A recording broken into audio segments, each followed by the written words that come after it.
Join करके आपसे बात करेंगे। 40 साल पहले जब वो लोग टेक्नोलॉजी पर और एजुकेशन पर काम कर रहे थे, हम यहाँ पर दूसरे मुल्कों से फंड लेके दूसरे मुल्कों के लिए जो है हम लोग जहादी हम लोग प्रोवाइड कर रहे थे, दूसरे मुल्कों के लिए हम लोग लड़ रहे थे, मर रहे थे, ठीक है, ये कर रहे थे। आप थोड़ा सख्त यही है, कश्मीर हमारा नहीं है, वो उन्हीं का ही है, उनके पास डॉक्यूमेंट्स है। यार आप इतनी देर से कर रहे हो, क्यों नहीं आपको अभी टिकट मिला? 77 साल ने हो क्यों गए। नहीं आपके लिए आवाज उठाई कि हमने पाकिस्तान के पास ह्यूमैनिटी है इंडियंस। बिल्कुल यस है, वो मेंटेन बिल्कुल है। सर जो इंडियंस देख रहे हैं क्या पैगाम देंगे? इंडिया वालों को हमारा सलूट है, इंडिया वालों को हम सलूट करेंगे कि वो हमारे भाई हैं, हमारे पाकिस्तान में आए, हम उनको दावत दें, हम उनको उनकी रिस्पेक्ट करें, उनको यानी कि अच्छा प्रोटोकॉल दें ताकि वो अपने इंडिया में जाके बोलें कि हमारे पाकिस्तानियों ने ये हमारे साथ। और नफरतें खत्म। 70 सालों से एक नारा कश्मीर हमारा, कश्मीर हमारा। लेकिन इस नारे के अलावा हमने कश्मीर के लिए किया ही क्या है? अगर दूसरी जाने भारत की बात करें तो जम्मू एंड कश्मीर इस वक्त जो है सबसे हाईएस्ट टूरिस्ट पॉइंट बना है। 2 करोड़ से ज़्यादा टूरिस्ट आ रहे हैं। 14 बिलियन डॉलर की इन्वेस्टमेंट है। दुनिया के सबसे हाई ब्रिज वहाँ पर है, रेल टनल्स है, इन्वेस्टमेंट है। अब क्या देखते हैं कि ये जो नारा है ये सिर्फ फेक जज्बाती नारा है या इसमें कुछ दम भी है? G20 समिट एक बड़ा समिट हो रहा है और उसमें सेंटर स्टेज पर नजर आ रहे हैं हर जगह इंडिया के प्राइम मिनिस्टर नरेंद्र मोदी। और जॉर्जिया मेलोनी तो सेल्फी लेती ही थी मोदी साहब के साथ, लेकिन अब एक और बिग पर्सनालिटी ने मोदी साहब के साथ सेल्फी ले डाली है, तो एक और सेल्फी वायरल हो रही है।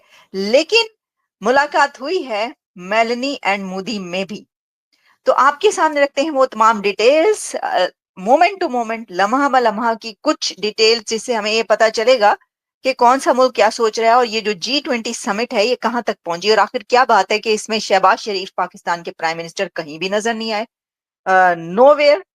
तो क्या G20 में जो है वो इनविटेशन नहीं गया, और ऑब्वियसली क्यों नहीं गया, इस पे भी बात करेंगे। दोस्तों इस वक्त जो G20 की समिट हुई है ब्राजील के अंदर, वहां पे ग्लोबल साउथ की बड़ी डिस्कशन हुई है। और एक चीज मैंने अंडरस्टैंड की है, the more there is a discussion of global south, the more India's role is emerging in international politics. और ये चीज जो है that gives them a sense कि इंडिया जो है अब वो उसका इन्फ्लुएंस या उसकी जो आप समझ लें कि ऑरा जो है पॉलिटिकल लेवल पे, डिप्लोमेटिकली पूरी दुनिया में वो एनहांस हो रहा है। पहली बात तो ये है। दूसरी बात ये है कि the more global south conversation is there, America is getting frustrated. जय हिंद दोस्तों। प्रधानमंत्री मोदी ने ब्राज़ील में शिखर सम्मेलन के मौके पर अपने इतालवी समकक्ष जियोर्जियो मेलोनी के साथ द्विपक्षीय बैठक की। बैठक के दौरान दोनों नेताओं ने सांस्कृतिक और पब्लिक टू पब्लिक रिलेशन को मजबूत करने सहित व्यापार, निवेश और प्रौद्योगिकी में सहयोग बढ़ाने पर चर्चा की। बैठक के बाद पीएम मोदी ने सोशल मीडिया पर एक पोस्ट डालते हुए लिखा कि G20 सम्मेलन में मेलोनी से मिलकर बहुत खुशी हुई, जिसे देखने के बाद पाक मीडिया और पाक जनता का कहना है कि उनके प्रधानमंत्री का तो दूर दूर तक कोई नामो निशान नहीं है, अब तो कश्मीर इंडिया का होकर ही रहेगा। इन सब पर आपका क्या विचार है, कमेंट करके ज़रूर बताएं। और हाँ, कृपया वीडियो को लाइक, शेयर और चैनल को सब्सक्राइब करना ना भूलें। G20 समिट एक बड़ा समिट हो रहा है और उसमें सेंटर स्टेज पर नजर आ रहे हैं हर जगह इंडिया के प्राइम मिनिस्टर नरेंद्र मोदी। और जॉर्जिया मेलोनी तो सेल्फी लेती ही थी मोदी साहब के साथ, लेकिन अब एक और बिग पर्सनालिटी ने मोदी साहब के साथ सेल्फी ले डाली है, तो एक और सेल्फी वायरल हो रही है।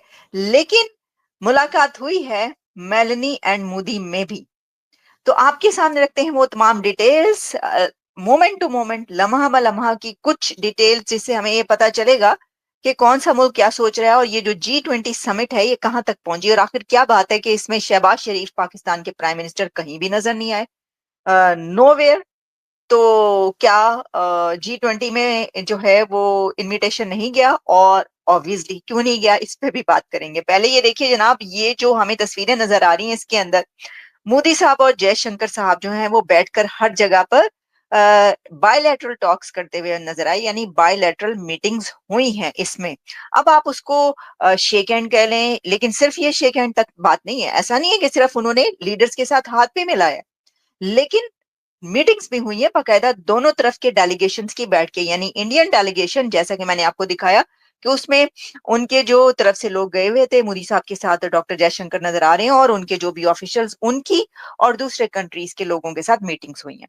अच्छा, अब सिर्फ ये जो मीटिंग्स हैं वो तो हुई हैं, जिसमें जैसे कि इटालियन प्राइम मिनिस्टर के साथ मोदी साहब की हमें तस्वीरें नजर आती हैं। और ये देखिए, ये पिक्चर्स हमें जो जॉर्जिया मेलोनी है, बहुत ही खूबसूरत, जबरदस्त, अपने एक बहुत ही ग्रेसफुल उन्होंने ये ड्रेसिंग की हुई थी और बहुत प्यारी नजर आ रही हैं, और मोदी साहब बड़े खुश हो रहे हैं। और अगर आप गौर करें इसके अंदर, तो मोदी साहब ने मेलानी साहिबा का हाथ बहुत ही मजबूती से थामा हुआ है। सर, ये जो हाथ है ना, ये बहुत ही मजबूती से उन्होंने थामा है, यानी कि बहुत, देखिए आप, वो जिसे कहते हैं ना कि बहुत ही गोलियां चल रही हैं, नहीं है कि बड़ी दोस्ती। आपको पता है कि ये जो दोनों लीडर्स हैं ना, मेलानी एंड मोदी, इसमें बहुत दोस्ती है इनमें। और जो मेलानी है वो उनको बहुत ज्यादा जो है अपने यानी समझती हैं कि मोदी साहब को, कि वो एक बहुत बड़े दुनिया के लीडर हैं। सभी समझते हैं, वैसे तो कौन नहीं समझता। सालों से एक नारा कश्मीर हमारा, कश्मीर हमारा, लेकिन इस नारे के अलावा हमने कश्मीर के लिए किया ही क्या है। अगर दूसरी जानिब भारत की बात करें तो जम्मू एंड कश्मीर इस वक्त जो है सबसे हाईएस्ट टूरिस्ट पॉइंट बना है। 2 करोड़ से ज़्यादा टूरिस्ट आ रहे हैं। $14 बिलियन की इन्वेस्टमेंट है। दुनिया के सबसे हाई ब्रिज वहाँ पर है, रेल टनल्स है, इन्वेस्टमेंट है। अब क्या देखती हैं कि ये जो नारा है ये सिर्फ फेक जज्बाती नारा है या इसमें कुछ दम भी है? इस पे ना तो कोई दम है ना तो कोई फायदा है। एक्चुअली में अगर आप बिल्कुल 90s में जाओ ना, तो जब कश्मीर बना था तो जो वहाँ का बादशाह था ना, वो अपना पहले ही सारे डॉक्यूमेंट्स तैयार करके इंडिया को दे चुका है। राजा हरी सिंह जी, वो डॉक्यूमेंट्स दे चुका है। तो अगर तो पाकिस्तान के पास प्रूफ हो तो फिर लेकर दिखाएं ना, क्यों नहीं लेते? पेपर उनके पास पड़े हैं। पेपर उनके पास है। और इसके अलावा वो जो पेपर्स है, जब प्रोटेस्ट किया जा रहा था तो अमेरिका में कॉन्फ्रेंस बैठी थी, तो उन्होंने वो डॉक्यूमेंट वहाँ पे शो कर दिए थे। क्यों नहीं अमेरिका बोला, क्यों नहीं कोई और कंट्री ने स्टैंड लिया? क्योंकि ये फजूल है। और इसके अलावा अगर कश्मीर में जाओ ना, वो तो कहते ही नहीं हमें पाकिस्तान के साथ मिलना है। वो कहते हैं हमें लहदा ही सरहद दो, हमें लहदा ही मुल्क दो। वो ना इंडिया की तरफ जाना चाहते हैं ना इस तरफ जाना चाहते हैं। पर जो मेरा माइंड है ना, जितना इंडिया डेवलप और तरक्की याफ्ता मुल्क बन चुका है, अगर आप अपने मुल्क की भी सरहदें खोल देंगे ना, वहाँ पहुँच जाएगी नेशनलिटी लेने के लिए। और पाकिस्तानी अवाम इंडिया की नेशनैलिटी लेने के लिए पहुंच जाएगी। मतलब यहाँ पे इतनी डिसअपॉइंटमेंट है कैरियर को, अपॉर्चुनिटीज को लेके। एजुकेशन जो कंप्लीट कर रहे हो ना, मनी वेस्ट कर रहे हो।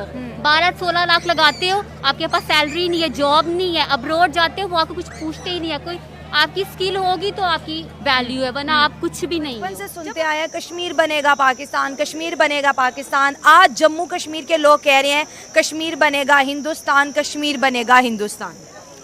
अगर आप देखें तो इस वक्त इंडिया ने जितना यानी कि आगे चले गए हैं पाकिस्तान में। जब इंडिया ने पाकिस्तान पे हमला किया था, जब उन्होंने अपने फाइटर जेट्स भेजे थे, तब भी हम वो जो स्ट्राइक की थी, बालाकोट स्ट्राइक, तब हम फिर भी देख सकते थे कि हम उनका यानी कि मुकाबला कर सकते थे। लेकिन जब अगर इकोनॉमी वाइज देखा जाए तो पाकिस्तान अब बहुत लैग कर रहा है। अच्छा, पाकिस्तान हर शोबे के अंदर लैग कर रहा है और इंडिया इस वक्त बहुत ज़्यादा आगे चला गया। ठीक हो गया। तो अगर हम पूरे पाकिस्तान को एज अ होल देखें तो मुझे तो यही लगता है कि अब जो कश्मीर की आवाम जो इंडिया से रिलेटेड है, जो कि ये ऑक्युपाइड कश्मीर कहते हैं, उन्हें इंडिया के साथ ही रहना बेहतर है, क्योंकि उनका फ्यूचर अब ज़्यादा सिक्योर है, उस तरफ है एज कम्पेयर टू पाकिस्तान। अगर वो पाकिस्तान का हिस्सा हो गए तो फिर जो पाकिस्तान के अवाम जिस तरह फेस कर रहे हैं, महंगाई हो गई, फिर उसके बाद लॉ एंड ऑर्डर, तो मेरे ख्याल से उन्हें उनके साथ ही रहना चाहिए। वो भी हमारी तरह आटे की लाइनों में, सस्ते बिजली की लाइनों में